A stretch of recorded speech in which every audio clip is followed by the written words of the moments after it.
So it's the first of the month. I went to the gym, paid my rent, came home, and the first thing I decided to do was make another review. And I stumbled upon this, let's just say, cursed feature film that I'm watching and now putting on you guys' conscience. What's up, guys? Episode 47 and welcome to Watch Plus. Today we're watching Tooi Kimi ni Boku wa Todokanai. I said that completely wrong. I know. But basically, this is a two-part series.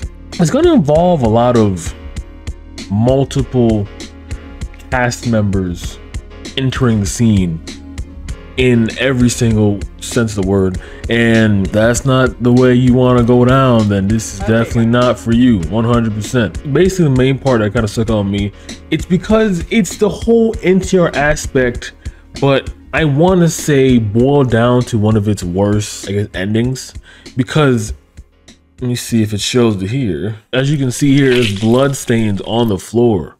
So with the fact that our man had blood stains on his hands, that means he probably killed the people who involved themselves in this scenario. Now, what's the scenario we're thinking of exactly? Well, I'll break it down and why I'm even here in the first place. So we have, boom, our main character, our boy here, Ayumu. And Ayumu's just, stereotypical, very just skinny dude whatsoever. He has that skinny dude strength, very wiry, and his childhood friend Ryuka. And they've been childhood friends since the beginning of time. And from the shows I reviewed, you know how the childhood friend story goes, right? Where it's like, well, I kind of spoil what's going to happen here, but I just got to do the build up because that's the whole point of the. Anyway, they've been childhood friends since the jump. When I review shows childhood friends, like they end up either being together or they end up like coming together, and that's the end of the end, right? Well, in this case, not really. So what happened was, right, in this power dynamic, it looks like our boy Ayumu here isn't as strong or way weaker than she is because they're in a martial arts tournament, and Ryuka herself just wiped the floor with another team, just completely decimated them. And so Ayumi's sitting here kind of hesitating and scared whenever they walk by them because they're plotting something really devious, of course. And one day they came out and like, hey, Ryuka, you kind of shatter her ego.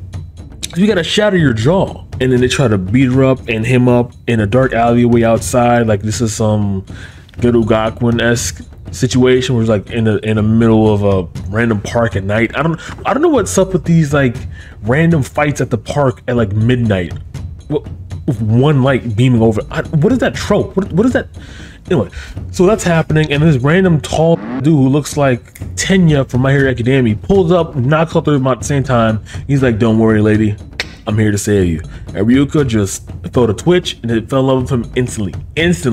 Ayumi had a little hint. He was like, well, I wish I was like him because, maybe she'd fall in love with me like I fell in love with her. Which was, unfortunate foreshadowing. But nonetheless, he kind of picked up a hint on that, right? And he basically gave her the confidence to go out with Tenya over here, because when she was hesitating, like, oh, I don't know, he asked me out, but I never really don't know what to do with the girly stuff. And this man Ayumi said, hey, you are a perfect girl. You should do whatever you want. I believe in you. Smiley face. But in reality, he just wanted to, have her think, you know what? No. Instead of taking your advice and going out the guy, like I'm going to do, I'm going to take your advice and go with you because you gave me great advice. But that's not how things work on the real world, baby. You don't give a girl who you think you're trying to smash, but she thinks you're her friend, but in reality, y'all both know what's going on, but you don't want to admit it at all. Hi, this is Future editing me, speaking, looking at this video footage.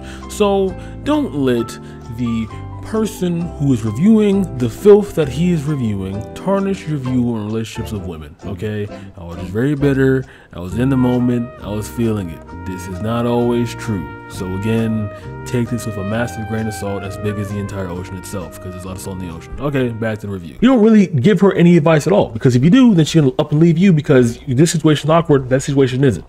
And boom, that happened. Now, if that just happened alone and then they had an awkward confrontation afterwards, like, oh yeah, I use your advice to, bed myself with another person who's better than you, that'd be a more tolerable story. But it doesn't stop there. So randomly, right, just randomly out of nowhere, boom, Ayumi's just daydreaming about Ryuka at a restaurant, and then he sees all 4 of the people who tried to jump them in the park at midnight with light on, and he sees Tenya just chilling with them. So it was all planned. Tenya planned the entire beating so he can have Ryuka fall in love with him, so he can finally have his final NTR cuckold moment, right? Boom, boom, boom, boom, boom. It's all coming together. And so they realize that Ayumi is hearing all this and he's picking all this up. So they kidnap him, throw him in a room, have him watch Ryuka just go through him nonstop. Basically like a Tomadore style, except it was just one bulk watch, one binge watch. And he snaps, and there's multiple freeze frames in the like session that they're going through where he's literally just like losing his mind.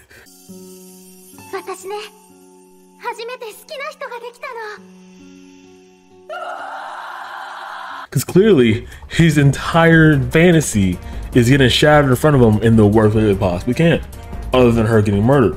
So after all that happens, after she runs through the entire Tenya jet squad, we again have more flash frames of him screaming, screen shattering. They're all laid up in the room and they're just unconscious and there's blood everywhere, and he's crying in an elevator at first like, God damn it, why did this happen?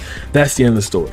Now it's, I don't even, first question obviously, why the hell would you even think of this? And I asked this specifically because the binge watching is just so much worse because you have to sit there and bear with it while it's happening. You're watching it live. You can feel every sense of like innocence, naivete you've ever had, and any sense of possible future get together just shattered and gone right in front of your eyes. Your whole lifespan, your whole entire existence, more or less, if you're in his shoes, just gone. And it's just slowly getting put back together, this new piece of a tarnished future that you'll never ever recover from. A very intense form of NTR I was not expecting to get from this show. In the next episode, it's a bit it's not as NTR-esque focused. It's more mind break essentially. Next episode, we have Kaede and the student rep. They are caught in a conundrum, right? So basically, Kaede was getting ensnared in a trap with this group of dudes in a bathroom, and the student rep comes up and says, "Hey, you shouldn't do that. It's illegal. That's wrong." She steps up on him, and the group of dudes like, "Hey, no." And so one thing leads to another. Kaede leads the student rep who tried to save her into a house where they can no longer be heard if any screams were made. You know what I'm saying? Just anything else, any noise that can be heard.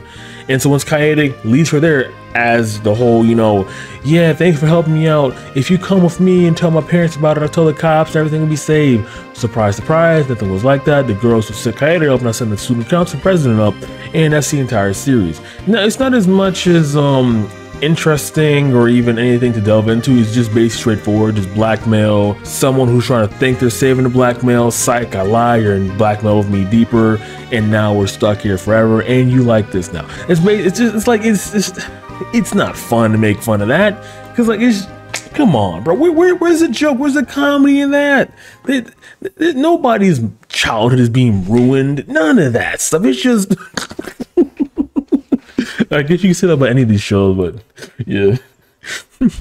Now it's basically this show. I must say, coming back from the gym to watch this, it's eye-opening. I know I say this every single review I've ever done, but somehow, some way, I keep finding something that's either worse in the sense of like intensity or worse in the sense of quality.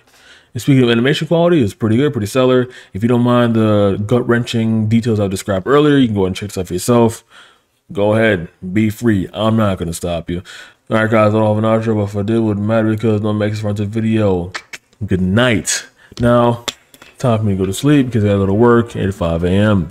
So long, losers. And yes, I mean losers because you're a loser for watching this review, and you're gonna be more of a degenerate loser if you watch the actual video I'm reviewing. So, good night to you. Oh, it was a 2021 animation, and there's more to come because it's an ongoing series. There you go. I forgot to say that. I probably put in the intro. See ya.